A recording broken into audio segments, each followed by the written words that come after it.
marka sirdoonka iyo dagaalka laga hadlayo إسرائيل waxay adeegsanaysaa wax la yiraahdo ishaacaad saaloo kale waxa ka lumaya signalska ninkan Khamenei la yiraahdo xagee jira marka waxay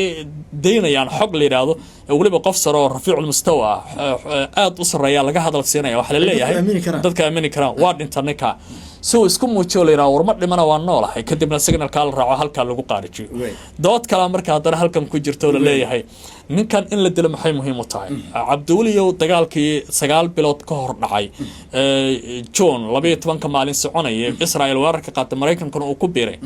Trump raalli kama ahayn Khamenei in la dilo waa kii dhahayay annaga ma rabno hoggaanka in la dilo ugu dambeyntii nuclear kan ka soo horjeedna dagaalkii waa kii hakiyay waxa soo baxaya warar iskhilaafsan oo ku saabsan in la dilay hogaamiyihii Iran Ayatollah Ali Khamenei iyo sidoo kale xogo ku saabsan macluumaadka dagaalka bariga dhexe ka soconaya maxaa ka jira hadaba seegashada Iran iyo sidoo kale maxaa dhacaya hadii uu run noqday warka ku saabsan dilka hogaamiyihii Iran wararkii ugu dambeeyay ayaan idila wadaagaynaa waxa stuudiyaha HMC Somali TV igula sugan Cabdicasiis Barrow oo si dhow ula socday wararka bariga dhexe Cabdicasiis soo dhow Cabduuli waa dhawahay aad u mahadsan tahay wararka runtii caawa soo baxayo bariga dhexe ka imaanaya maaha kuwa wanaagsan marka loo fiiriyo guud ahaanba siyaasadda adduunka nabadgelyada gobolka bariga dhexe iyo xasiloonida caalamka ra'iisul wasaaraha Israel Benjamin Netanyahu iyo madaxweynaha dalka Mareykanka Donald Trump oo ah xulufo iskaashan bursanayo saaka weerar ku qaaday dawladda Iran waxa ay ku dhawaaqeen in ay soo baxayaan xogo ay helayaan oo tilmaamaya in la dilay hogaamiyihii ugu sareeyay dalka Iran Ayatollah Ali Khamenei isla markaana ay sugayaan macluumaad kale oo dheeriya in la helo laakiin waxa la isweydiinayaa sida fudud Khamenei ma loo gaari karaa su'aal waqtiga uu ka jawaabi doono isla haddii aan si eego wararka ka imaanaya gobolka bariga dhexe idaacadaha waaweyn ee dunida oo kale marka aan fiiriyo hadda waxaan eegayaa BBC-da oo kale waxa ay qorayaan dadka Israel ay ku dhawaaqeen ciidamada militariga waxa kamid ah ninka la yiraahdo Ayatollah Ali Khamenei oo ninka ugu sareeya wadankaasi oo hogaamiyaha ahaa waxa sidoo kale kamid ah nin la yiraahdo Shanqidi oo la taliya sare oo Khamenei ka tirsan ahaa ninka malafka nuclear-ka gacanta ku haya nin la yiraahdo Azizi oo isagana ahaa wasiirka wasaaradda difaaca ee dawladdaasi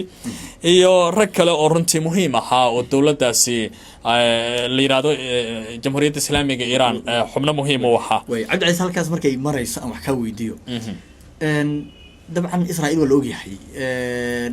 waxa la yiraahdaa waliba sardoonkoodu way iska dhib badan yihiin mararka qaar waxa suurtagal ah ayaa la yiraahdaa inay xogo qaldan ay baahiyaan si ay u helaan xogo kale oo ay ku duulaan karaan taas macquul ma tahay runtii waxaan soo akhriyay qaar kamid ah majalladaha waaweyn adduunka waxaan daawaday qaybo kamid ah telefishinada waxaan eegay dadka istiraatiijistayaasha dagaalka sida ay arintan u taxliilinayaan oo waxa la yiraahdo maawara asatar waxa daaha gadaashiisa ka socda inay indhaamna ku eegaan xogahan qulqulaya ee warbaahinta la marinaya intaba Cabduliyow marka la dagaalamayo jihaynta bulshooyinka ama public narrativeska waxa la yiraahdo dadka in lala hadlo oo la jiheeyo qayb kamid ah dagaalka waaye waxaan sameeyaa hay'adaha sirdoonka oo warbaahinta aad u adeegsaday dadka influencerska ah oo saameynta ku leh dadka xogaha baahiya Israel taariikh ahaan dib u eegno laga soo bilaabo 23 October 2023 October wixii dhacay dagaalkii iyo wixii ka dambeeyay wax u dhagayeen nimankan markii Sinwar la dilay Maxamed Deif la dilay mas'uuliyiintii sarsare ee kooxda Falastiiniyiinta la dilay dagaalamayo kamid ahaa Abu Ubayda ugu dambeeyay isbitaalka Yurub la yiraahdo ee ku yaala gudaha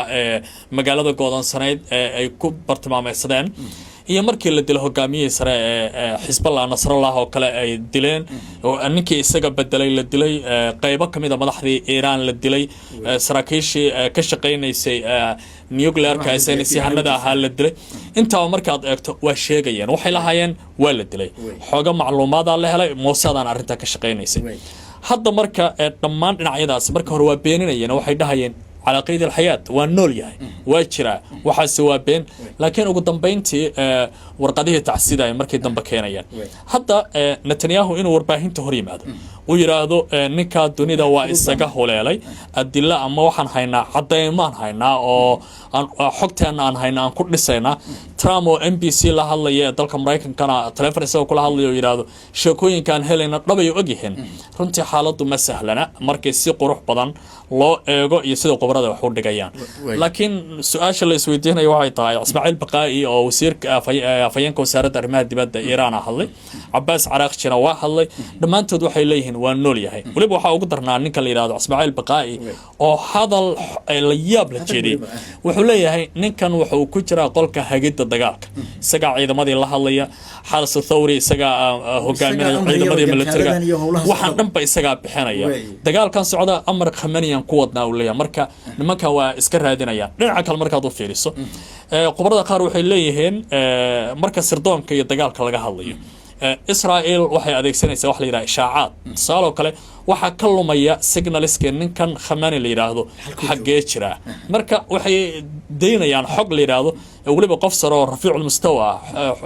أصل ريال لقى هذا السنة وحلا ليه ضدك أمين كرام وارد إنترنكا سو اسكم وجهه ليرا ورمت لمن وانا هي كدبنا سيجنال كال راعو halka lagu qaarijiyo dood kala marka hadana halkan ku jirto la leeyahay ninkan in la dilo maxay muhiim u tahay Cabduuliyo dagaalkii 9 bilood ka hor dhacay June 12 maalin soconayay Israel wararka qaatay Mareykanka uu ku biiray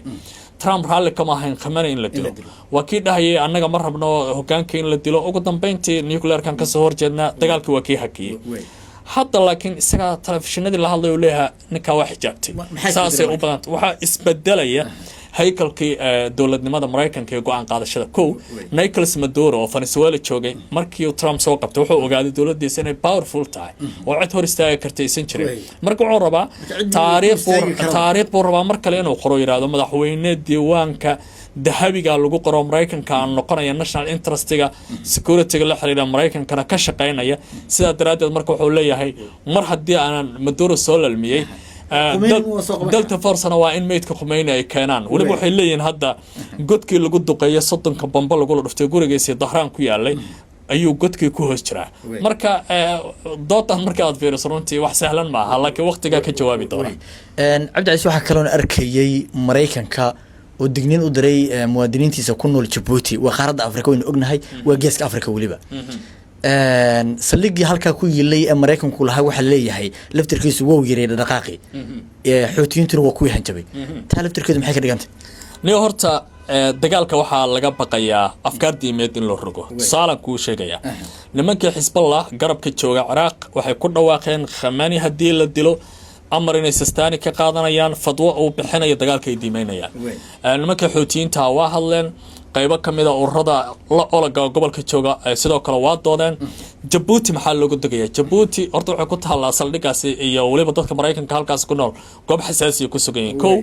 Djibouti ku jooga waa dal muslima aad inuu faahno waay Soomaaliya iyo daris leeyahay wadankaas waa qodob kale muhiim ah Yemen oo xuutiga ay joogaana waa ku sugan yihiin dhinaca kale ka saaran dhinaca kale waxa ka saaran wadanka la yiraahdo Ethiopia gobolka Soomaalida marka iyana waa meel kale xasaasi ah dhinaca Eritrea marka aad fiiriso dad badan oo muslimiin oo Eritrean halkaas jooga marka waxa laga baqayaa hadii dagaalkan uu noqdo mid diimeysma in xaaladdu ay kululaato runtii waana mid laga baqayo marka shacada ay leeyihiin dagaalkan waa la diimeynaya marka waxa la leeyahay waa balaaran karaa saameyn weyn oo dhici karaysa dawladaha tabartooda yar tahay ee ku nool inay wax soo dhoofsadaan qatar ay ku jiraan tusaale kale gacankii hormas waa xirmay mantiqadan qaliij cadana waxa ku sugan mantiq baal mandab iyo waxa jooga asiga naftirkiisa ma xuutiyiinta jooga waa xirmaya shakila wata marka dawladda wax soo dhoofsan jiray intay goorta inay fikiraan oo ay kayd raashin samaystaan hadii dagaalkan ay 48 saac oo sii socdo oo aan degdeg loo joojin adduunku waa isbedelaya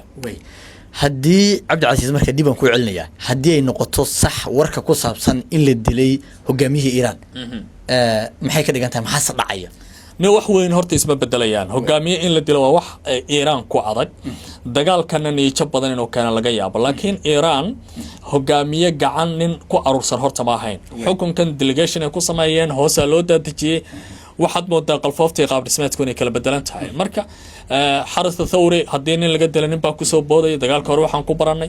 haddii shinqiida la dila nin kala diyaarsan cali laarijaani caawa waa kii dhahaya waan aarsanayna waa malafka amniga ugu sarreeya ninka haya wadankaasi iiraan marka haddii xataa Khomeini la dilo ninkii hore u bedel lahaa waxa waa xasan ruuxaani sidaan barnaamijka hore falanqaynta maanta ku sheegnay laakiin diyaaradaha la dhacday isagoo madaxweynaha waxaa laga yaabaa in la sii qorsheeyo cidii bedel lahayd oo diyaarsan yahay oo marka oo haddii marka uu dhinto tacsidii iyo ninkii bedel lahaana ay meesha yimaadaan marka iiraan wadan waxa waaye dagaalka mar hore u sii diyaar garoobay 9 bilood oo fursad isku sii diyaariyaan xilay runtii waa tahay aad baad u mahadsan tahay daawadayaal waa tahay daawadayaal wixii warar ka soo kordha waa tahay daawadayaalkaasi wuxuu ahaa Cabdicasiis Barrow oo ah wariye ka faallooda arrimaha caalamka iyo bariga dhexe guud ahaanba